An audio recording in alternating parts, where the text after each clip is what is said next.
Mimi narudishia Mungu shukrani kwa kunifikisha siku ya leo. Wale ndugu zangu na dada zangu, mango zangu, narudisha asante kwa wale wananisapoti kwa ile vita naendelea kupigana nao. Wengi mnajua mama yangu ni mama ya kanisa na ni mama mzee ako na 76 years. Ndugu yake ambayo ni yango yangu ni pastor kutoka mama yangu mahali ametoka.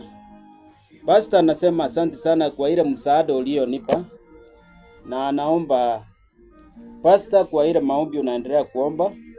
Mama yangu ni mgonjwa, na wale wote wanajua ile shida anapitia. Mnajua ajira yangu ilisimama kabla.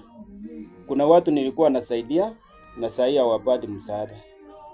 Na wale wanapigana na mimi, tafadhali, ikiwa unapigana na mtu ujui, waachana na yeye.